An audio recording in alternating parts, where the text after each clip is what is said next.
कैसे हो आप सभी। तो दोस्तों 30 मई 2020 को स्पेसएक्स का क्रू ड्रैगन 2 दो एस्ट्रोनॉट को जो है इंटरनेशनल स्पेस स्टेशन में लेके जाता है। और अभी आपने न्यूज सुनी होगी कि ये जो स्पेसएक्स का क्रू ड्रैगन 2 है ये इन दो एस्ट्रोनॉट को वापस धरती पे ले आया है। देखने में तो आपके बहुत ही सरल न्यूज लग रही है, लेकिन यदि आप इसके पीछे का डाटा पढ़ोगे तो आप पाओगे कि क्यों ये जो ऑपरेशन है अमेरिका के लिए एक बहुत बड़ी कामयाबी माना जा रहा है। तो चलिए इस वीडियो में हम जानते हैं स्पेसएक्स की क्रू ड्रैगन 2 के बारे में और साथ के साथ अमेरिका के उस ऑपरेशन के बारे में भी जानेंगे जिसके तहत इसको लॉन्च किया गया है। तो चलिए इसको सरल भाषा में समझते हैं और शुरू करते हैं। यदि आपको इस वीडियो को समझना है तो सबसे पहले आपको कमर्शियल क्रू प्रोग्राम समझना होगा नासा का, कि आखिर ये कमर्शियल क्रू प्रोग्राम है क्या। देखिए आप एक चीज समझिए, एक चीज आपको पता होनी चाहिए कि यूएसए, जापान, यूरोप की स्पेस एजेंसियां और रशिया की स्पेस एजेंसियां ने मिलकर एक इंटरनेशनल स्पेस स्टेशन का निर्माण करवाया था जो कि आज अर्थ के लो ऑर्बिट में घूम रहा है। एक तरीके से ये जो इंटरनेशनल स्पेस स्टेशन है ना, एक तरीके से आप इसको एक चलती फिरती लैब कह लीजिए जो अर्थ के लो अर्थ ऑर्बिट में घूम रही है। ठीक है, लो अर्थ ऑर्बिट क्या होता है, जिसकी ऊंचाई 0 से लेके 2000 किलोमीटर तक की होती है। 2000 किलोमीटर से ज्यादा नहीं होती है। तो इतने एल्टीट्यूड का जो हमारा ऑर्बिट होता है उसे हम लियो बोलते हैं, लो अर्थ ऑर्बिट। सो इस लो अर्थ ऑर्बिट में ये जो 5 देशों के द्वारा बनाया गया इंटरनेशनल स्पेस स्टेशन है ये हवा में घूम रहा है। अब इसकी मेंटेनेंस भी करनी है। अब यहाँ पे काम करने के लिए क्रू भी चाहिए। हर एक देश अपने रिसर्च करने के लिए, ठीक है, तो अपने यहाँ से क्या भेजता है, साइंटिस्ट भेजता है। तो ऐसे में अमेरिका को भी साइंटिस्ट भेजने पड़ते थे इंटरनेशनल स्पेस स्टेशन में।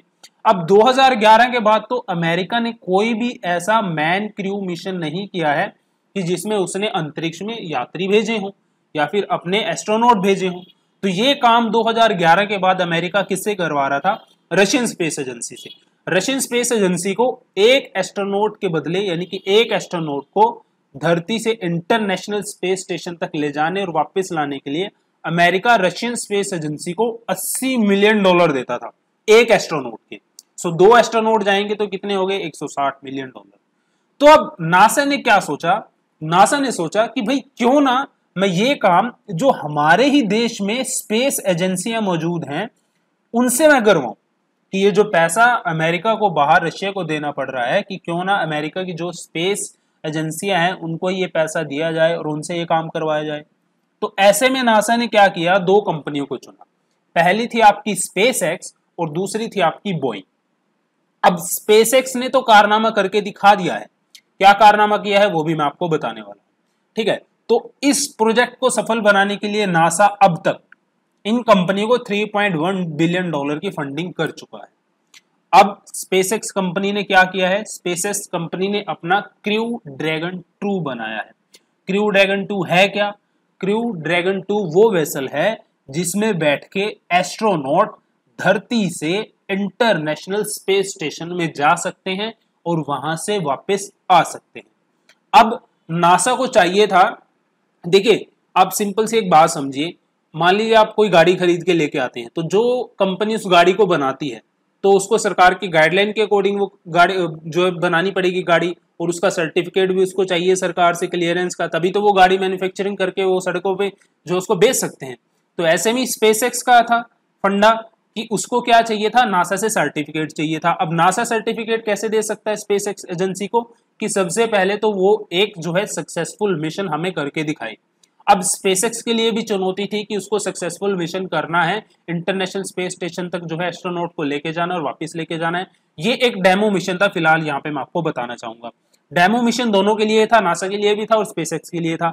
स्पेसएक्स को अपनी जो कैपेबिलिटी थी उनको जो है परखना था कि हमारे अंदर ये कैपेबिलिटी है या फिर हमने जो ये सिस्टम डिजाइन किया है, जो है क्रू ड्रैगन 2 डिजाइन किया है, क्या इसके अंदर इतनी क्षमता है या फिर ऐसी कौन सी टेक्नोलॉजिकल खामियां हैं जो हमें आने वाले भविष्य में पूरी करनी है, ताकि किसी की वजह से कोई भी भविष्य में प्रॉब्लम ना आए जब हमें इंटरनेशनल स्पेस स्टेशन पे क्रू मेंबर्स भेजने हो।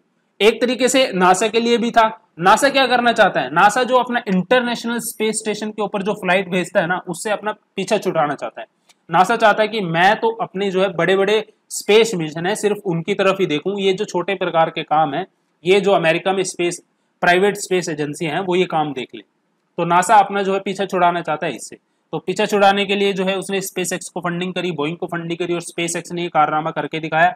स्पेस एक्स ने क्या किया, 30 मई को उसने क्रू ड्रैगन 2 को लॉन्च किया। अब यहाँ पे आपको पता होना चाहिए, किसी भी वेसल को लॉन्च करने के लिए धरती से लेकर उसको इंटरनेशनल स्पेस स्टेशन तक पहुंचाने के लिए आपको एक रॉकेट की जरूरत पड़ती है। और आप भली भांति जानते हैं स्पेसएक्स के पास अपना खुद का रॉकेट है जिसको वो फाल्कन 9 रॉकेट के नाम से जानते हैं। तो इस रॉकेट की मदद से ही जो है इसको 30 मई को जो है क्रू ड्रैगन 2 को छोड़ा गया था अंतरिक्ष में, और ये सक्सेसफुली वहां इंटरनेशनल स्पेस स्टेशन में अटैच हो गया था।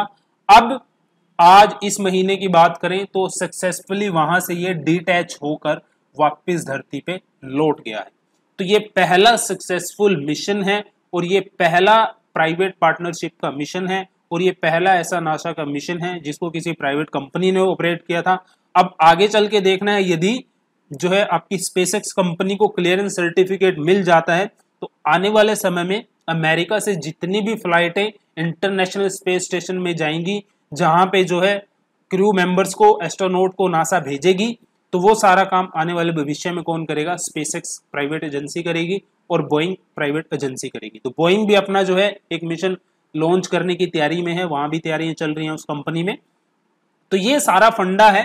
तो आई होप आपको ये सिंपल भाषा में, सरल भाषा में समझ में आ गया होगा कि ये जो क्रू ड्रैगन 2 मिशन था ये अमेरिका के लिए इतना इंपॉर्टेंट क्यों था और प्लस स्पेसएक्स के लिए इतना इंपॉर्टेंट क्यों था। तो आई होप ये वीडियो आपको अच्छा लगा है। अच्छा लगा तो प्लीज इसको लाइक कीजिए और ज्यादा से ज्यादा अपने फ्रेंड के साथ शेयर कीजिए। मिलता हूं आपसे नेक्स्ट वीडियो में नए टॉपिक के साथ, तब तक के लिए बाय बाय।